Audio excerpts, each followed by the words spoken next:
ज्योति कार्यक्रम में आपका स्वागत है। ओम शांति। आज विश्व का सबसे बड़ा मानसिक रोग तनाव है। हर व्यक्ति किसी न किसी प्रकार के तनाव में रहता है। आज चारों ओर चिंता, भय, अनिश्चितता, अनसर्टेनिटी, असुरक्षा का वातावरण है और मनुष्यों का जीवन लक्ष्य विहीन है। वो भी तनाव का कारण बनता है। आज हर चीज़ अपनी मर्यादा को छोड़ चुकी है, यानी आउट ऑफ ऑर्डर है, आउट ऑफ कंट्रोल है। इस कारण से हम चारों ओर तनाव देखते हैं। तनाव हमारे अंदर से भी उत्पन्न हो सकता है और बाहर की परिस्थितियों द्वारा भी तनाव उत्पन्न होता ही रहता है। अब देखा जाए तो कई बार तो मनुष्य अपनी ही समझदारी से कहें या अपने ही फैसले से कहें तनाव मोल ले लेता है। बहुत से धनवान लोग हैं जिनके पास पर्याप्त धन है, किंतु वो धन उपयोग में नहीं आ रहा, तो वो शेयर मार्केट में जाकर के बड़ी बड़ी कंपनियों के शेयर खरीद लेते हैं। अब अगर उस कंपनी के शेयर की कीमत ऊपर जाती है तो खरीदने वाला जो है वो बहुत प्रसन्न हो जाता है, और अगर कंपनी नीचे जाती है, उसके शेयर की कीमत डाउन जाती है, तो उसके ऊपर असर पड़ता है। जैसे कोई बिजली के स्विच में अपना हाथ डाल दे, इस प्रकार से खाम में हम चिंता, तनाव मोल ले लेते हैं, उतार चढ़ाव में आ जाते हैं। अब तनाव की अगर कई लोग डेफिनेशन पूछते हैं, तनाव की डेफिनेशन क्या है, तो ये कह सकते हैं हम कि व्यक्ति का मनोबल और उससे जो सामने परिस्थिति आई है, अगर मनोबल ज़्यादा है, परिस्थिति छोटी हो जाती है तो तनाव नहीं होता। अगर परिस्थिति मनोबल से ज़्यादा हो जाती है, अर्थात हम परिस्थिति के अधीन हो जाते हैं, तो तनाव हो जाता है।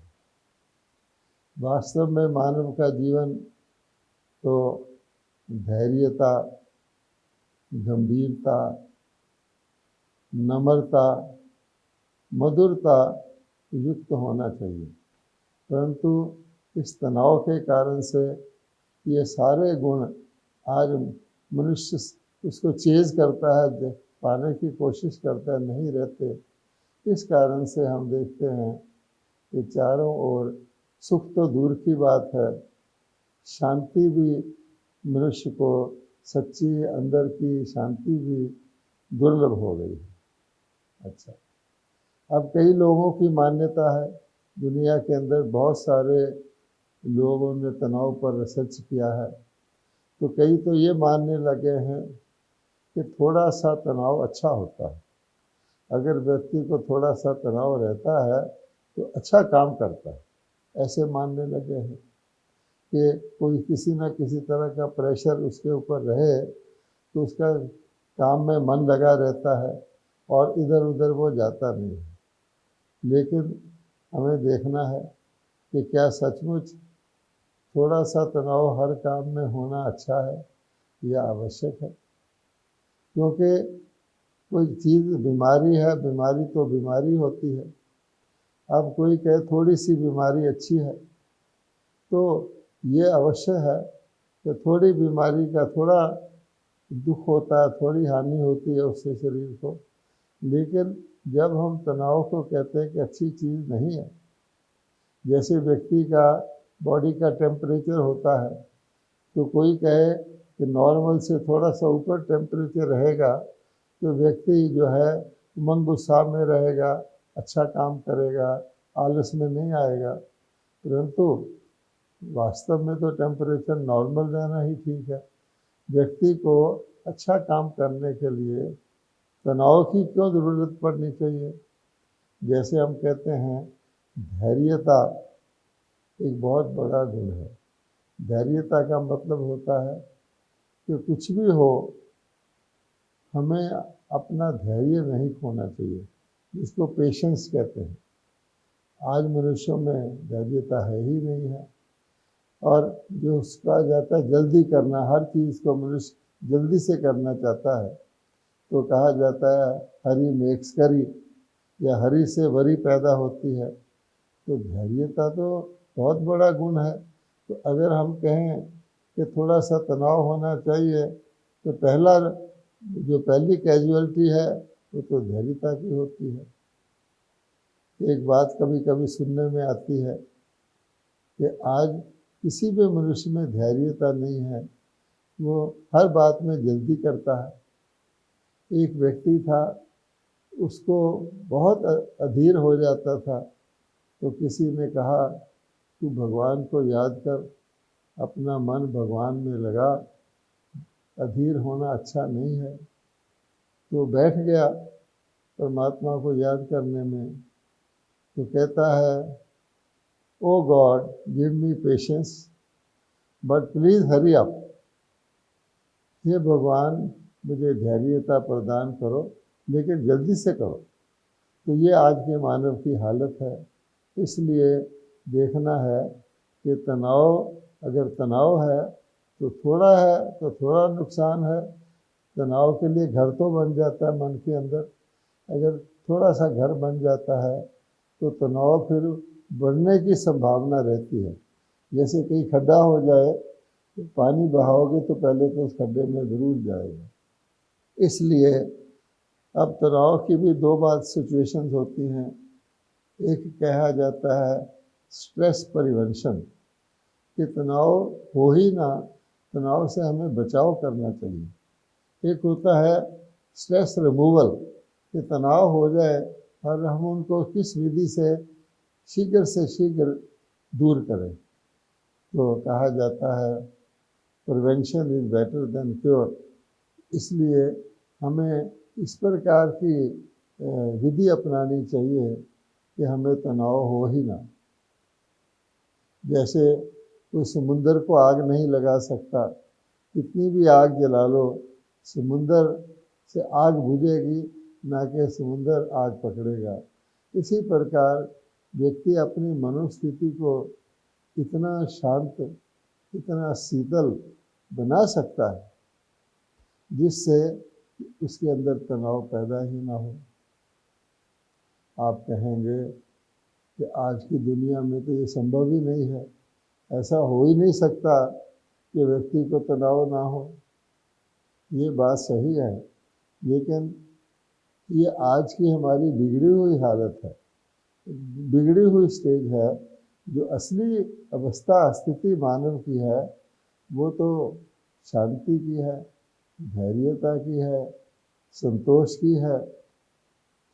और उसके यादगार भी, कोई कहे ये तो कभी हुआ ही नहीं, उसके यादगार भी भारत के मंदिरों में देवी देवताओं के रूप में पाए जाते हैं। अगर आप श्री लक्ष्मी श्री नारायण के मंदिर में जाएं, उनकी मूर्ति जो आजकल के कारीगरों ने बनाई है, उसको देखकर भी, दर्शन करके भी भगत जन क्षणिक शांति की महसूसता करते हैं, क्योंकि उनके अंदर तनाव है ही नहीं। ना उनकी आँखों से, ना उनके चेहरे से, ना हाव भाव से तनाव झलकता है। इसलिए हमें ध्यान रखना चाहिए कि तनाव से हम कैसे बचें। अब लोग जो हैं डॉक्टर्स के पास जाते हैं, काउंसलर के पास जाते हैं। हम जानते हैं कि पहले भगत लोग जो थे, कभी तनाव आ जाए, घर में चिंता आ जाए, कोई मुकदमा हो जाए, किसी प्रकार की मानसिक अशांति की स्थिति हो जाए, कोई बीमार हो जाए, तो मनुष्य मंदिरों में जाते थे। मंदिरों में जाके देवी देवताओं को भगवान कहकर उनसे मांगते थे, हे हमारे देवी देवताओं, हमें इस व्याधि से या इस विजन से मुक्त करो। आज तो ज़्यादा लोग साइकेट्रिस्ट और साइकोलॉजिस्ट के पास जाते हैं, काउंसलर के पास जाते हैं। विशेष एक इस प्रकार का प्रोफेशन है ये जो जिनका काम ही होता है कि तनाव पूर्ण लोगों को राय सलाह देना। जब वो जाते हैं तो उनको क्या कहा जाता है कि तनाव का एंटीडोट है रिलैक्सेशन, कि आप ज़्यादा चिंता मत करिए किसी चीज़ की, आप रिलैक्स हो जाइए। तो डॉक्टर तो कह देता है रिलैक्स हो जाओ, एडवाइज़र काउंसलर कह देता है रिलैक्स जीवन जियो, परंतु हम रिलैक्स कैसे हो सकते हैं ये कोई नहीं बताता। इसलिए वो लोग कहते हैं या तो रिलैक्सेशन कहते हैं या कहते हैं एंटरटेनमेंट, किसी प्रकार का मनोरंजन में शामिल हो जाओ, कोई नाटक देख लो, इस प्रकार की कोई चीज़ कर लो, कोई ऐसा पुस्तक पढ़ लो खुशी का, इस तरह की राय दे देते हैं। कई फिर कहते हैं कि खेल कूद स्पोर्ट्स करने से व्यक्ति का तनाव घटता है, और ऐसा कहते हैं। लेकिन अगर आज के खेल कूद को देखें तो स्पोर्ट्स में भी इतना कंपटीशन हो गया है, एक हॉबी के तौर पे कोई स्पोर्ट्स करे और बात है कि आज तो लोग जो हैं कई प्रकार के नशीले पदार्थ सेवन करके स्पोर्ट्स में कंपटीशन करने जाते हैं। आज जो वो नशीले पदार्थ पकड़े जाते हैं तो उनको इस खेल से हटा दिया जाता है, जो उनका जो अवार्ड होता है वापस ले लिया जाता है। फिर कई लोग कहते हैं कि चलो हॉलीडे पे चले जाओ, कहीं ना कहीं बीच बीच में किसी रिजॉर्ट पे या किसी पहाड़ी पर किसी जगह बीच बीच में ब्रेक करके हॉलीडे लेते रहो। कई कहते हैं हॉबीज़ बना लो, कोई ना कोई ऐसा अपना शौक़ रख लो, उससे तुम्हारा तनाव घट जाएगा। लेकिन कोई कहते हैं कि अपने मन को डाइवर्शन दे दो, जो काम आप करते हैं उससे बदल करके बीच बीच में दूसरा काम किया करो। इस प्रकार की राय तो दी जाती है, लेकिन देखा जाए तो इसका जो परिणाम निकलता है वो अल्पकालिक होता है, वो ज़्यादा देर नहीं चलता है, टेम्परेरी रिलीफ व्यक्ति को मिल जाता है। इसलिए हमें देखना होगा कि हम तनाव की मूल कारण को, तनाव की जड़ को जानें, क्योंकि जब किसी चीज़ की डायग्नोसिस हो जाता है ठीक तरह से, डॉक्टर लोग भी कहते हैं हमारी दवाई तब लगेगी अगर हम ठीक बीमारी को पकड़ पाएंगे। इसलिए हमें आज ये देखना है कि तनाव के मूल कारण क्या है, ताकि हम उन कारणों के पैदा होने से पहले ही तनाव का परहेज़ कर लें, प्रिवेंट कर लें, तो हम तनाव से बच सकते हैं। तो ब्रह्मा कुमारी में जो कि एक स्पिरिचुअल संस्था है, तो हर चीज़ का यहाँ स्पिरिचुअल सॉल्यूशन ही मिलता है। तो देखा जाए तो तनाव का मूल कारण देखें वो क्या है, तो भगवत गीता भी इसको बताती है, और ब्रह्मा कुमारी उसी बात को समाज तक लाते हैं कि तनाव का मूल कारण वास्तव में 5 विकार है। आप देखेंगे काम, क्रोध, लोभ, मोह और अहंकार, ये 5 ऐसी बीमारियां हैं जो मनोबल को कमज़ोर या ख़त्म कर देती हैं, और व्यक्ति चिंता और भय में लग जाता है कि पता नहीं क्या होगा। छोटी मोटी घटना भी हो जाए तो उसका बुद्धि चलने लग जाती है, कभी भी वो अपना विजय या अपना अच्छा नहीं सोचता है। अगर व्यक्ति को हॉस्पिटल किसी कारण से एडमिट होना पड़ जाए तो उसकी बुद्धि चलनी शुरू हो जाती है कि मेरे को कुछ हो ना जाए, मेरे को हो गया तो फिर क्या होगा, आदि आदि। तो भगवान कहते हैं कि ये 5 विकार जो है तनाव के कारण हैं, और देखा जाए तो गौर से सोचे तो मानव जीवन में किसी भी प्रकार के हमारे जीवन में अगर कोई चीज़ तनाव का कारण बनती है तो ये 5 विकार ही हैं। आप काम विकार को ले लें तो आप क्या पाते हैं कि काम विकार के कारण आज समाज में कितना कितना जिसको कहते हैं दुराचार फैला हुआ है। सरकारें कोशिश करती हैं, लॉ एंड ऑर्डर एजेंसीज कोशिश करती हैं, कोर्ट कचहरियाँ हैं, लेकिन काम विकार एक बहुत बड़ा मसला बन गया है। और माता पिता को अपनी बेटियों की इज्जत का लूटने का खतरा रहता है। वो तनाव में रहते हैं, कहीं किसी जगह अपनी कन्या को भेज दें तो जब तक वापस नहीं आ जाती ठीक ठाक वो चिंतित रहते हैं। काम विकार से तो कितने सारे अपराध हो रहे हैं, हम सब जानते हैं। क्रोध की बात भी किसी से छिपी नहीं है। क्रोध के कारण व्यक्ति अपने पड़ोसी के को अपने घर के आगे थोड़ा कार खड़ी कर ले तो वो मारने को आ जाता है। और क्रोध के कारण तो मानवता ने परमाणु शस्त्र तैयार कर लिए हैं। अब लोभ है, लोभ से तो हमने प्रकृति का दोहन कर डाला है और आज हम इसके सब परिणाम भुगत रहे हैं। मोह और अहंकार भी कम नहीं है। तो वास्तव में अगर सच्ची बात पूछे, वैसे तो तनाव को जीतने की या तनाव को रोकने की, तनाव से बचाव की बहुत सारी बातें आज के समाज में चल रही हैं। क्योंकि तनाव बहुत बड़ा रोग है तो उसके उपचार भी अनेक प्रकार के निकल रहे हैं। किंतु अगर उनके मूल कारण को हम नहीं हटाएंगे तो तनाव व्यक्ति से और समाज से नहीं जाएगा। इसलिए उसका मूल कारण 5 विकार हैं। अब गीता के भगवान ने आगे भी बताया है और व्यक्ति अपनी बुद्धि से भी समझ सकता है कि 5 विकारों का कारण फिर क्या है। तो भगवान बताते हैं कि देवताओं को तो तनाव नहीं था। देवताएं तो सर्वगुण संपन्न थे, वो संपूर्ण निर्विकारी थे, किसी कारण उनमें तनाव था ही नहीं।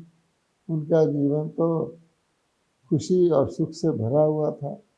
तो भगवान कहते हैं कि देवताओं के और आज के जीवन में फ़र्क क्या है। देवी देवता भी हमारी तरह शरीरधारी हैं, लेकिन उनकी मूर्तियां मंदिर में पूजी जाती हैं। लोग मूर्ति से भी आशीर्वाद लेने जाते हैं, मूर्ति के दर्शन करके अपने आप को थोड़ी शांति महसूस करते हैं। और आज का मानव भी है। तो भगवान बताते हैं शॉर्ट में कि देवी देवता अपने आप को आत्मा मान के चलते थे। आत्मा अमर है तो देवी देवताओं का युग अमर लोक कहलाता था। आज के मानव अपने आप को आत्मा ना मान के अपने को अपना शरीर मान के चलते हैं। यानी मैं आत्मा और मेरा शरीर की बजाय तो मैं शरीर मान के चलते हैं। अब जो कोई व्यक्ति, कोई कार का ड्राइवर अपने आप को कार मान के चलने लग जाए तो कहा जाता है बकरे की माँ कब तक खैर मनाएगी। तो देह अभिमान के कारण से ही द्वापर युग में आकर, गीता में भी लिखा हुआ है, काम विकार की उत्पत्ति कब होती है। 2 युग के बाद, सतयुग और त्रेता के देवी देवताओं के युग के बाद, जहाँ सब अपने आप को आत्मा मानते थे, द्वापर के बाद मनुष्य भूल करके अपने आप को शरीर मानने लग जाते हैं, पुनर्जन्म लेते रहते, और उससे ही विकारों की उत्पत्ति होती है। पहली बात तो ये होती है जिसको हम कहते हैं सेंस ऑफ लॉस, कि व्यक्ति सोचता है सब कुछ शरीर के साथ ही जोड़ता है, अपने संबंध, अपनी संपत्ति, अपनी सब कुछ स्टेटस शरीर के साथ जोड़ता है। और वो समझता है जब मेरा शरीर छूटेगा तो मेरा सब कुछ चले जाएगा, आप मरे जग परलय, ऐसा कह के जो सेंस ऑफ लॉस है। और आजकल अकाल मृत्यु भी हो जाती है, कोई भी व्यक्ति मुश्किल से अपनी पूरी आयु भोगता है, इसलिए सेंस ऑफ लॉस और भी ज़्यादा रहती है। हर वक्त ये मृत्यु का भय सिर पर टंगा रहता है, इसलिए ये तनाव भी सबकॉन्शियस माइंड में बना रहता है। इसके लिए भगवान कहते हैं इससे छूटने के लिए सारे के सारे मनुष्य आजकल अपने आप को देह मानते हैं, भगवान से प्रार्थना करते हैं, हे परमात्मा मुझे मृत्यु से अमृतत्व की ओर ले जाओ। इसलिए आत्मा का ज्ञान जो गीता के भगवान ने दिया था, जब धर्म ग्लानि हो गई थी आत्मा के ज्ञान फर्स्ट स्टेप ये है, पहला कदम। उसके बाद ही धर्म ग्लानि दूर होकर सत्य धर्म अर्थात मनुष्य राइटियस एक्शन कर सकता है। तो एक बात तो ये, आत्मा अनादि अविनाशी है, आत्मा का कभी नाश नहीं होता। तो जब हम अपने आप को आत्मा मानते हैं तो हमें सेंस ऑफ लॉस जो है था अनुभव करते करते, प्रैक्टिस करते करते धीरे धीरे घटता है, क्योंकि बीज के अंदर सारे वृक्ष का सार रहता है। अगर वृक्ष सूख भी जाए तो बीज से नया वृक्ष पैदा हो सकता है। इसी प्रकार से आत्मा को जो भी संबंधी साधन इत्यादि मिलते हैं, अगर वो छूट भी जाए, नॉर्मली भी शरीर छोड़ने के बाद चेंज हो जाते हैं, उसका कुछ नहीं जाता, क्योंकि आत्मा अजर अमर अविनाशी है। लेकिन एक समस्या यहाँ ये आती है कि विकार भी तो आत्मा में ही पैदा होते हैं। अब काम, क्रोध, लोभ, मोह, अहंकार जो दुख के कारण है, जो विकृतियाँ हैं, जिससे हमारे पहले तो हमारा संकल्प, फिर बोल, फिर कर्म, संबंध, संपर्क सब प्रभावित होते हैं, तो वो आत्मा के अंदर ही है। कई लोग गलती से ये भी समझते हैं आत्मा को कुछ पाप पुण्य नहीं लगता, खाओ पियो मौज करो, वो गलत लाइफस्टाइल भी लीड करते हैं।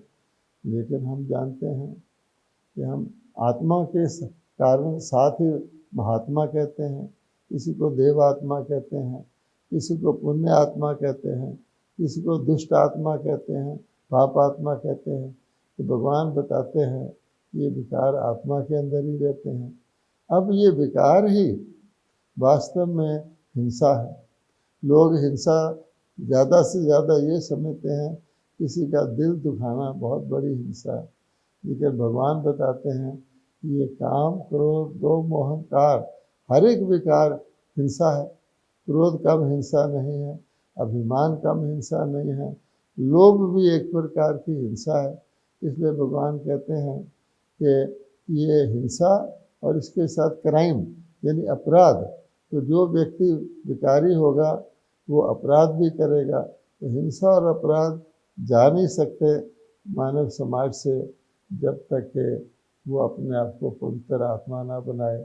और इसी कारण से हम देखते हैं तनाव का कारण भी आप जानते हैं, किसी प्रकार का हिंसा, किसी प्रकार का अभिमान, किसी को इंसल्ट करना, उसको कितना दुख हो जाता है, ये सारे।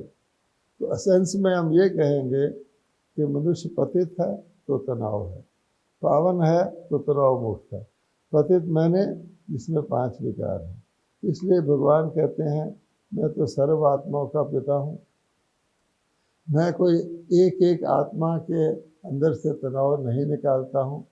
मैं परमात्मा तो सबकी तनाव मुक्ति एक ही बार कर देता हूँ। तनाव मुक्ति के लिए ही लोग मुक्ति मांगते हैं।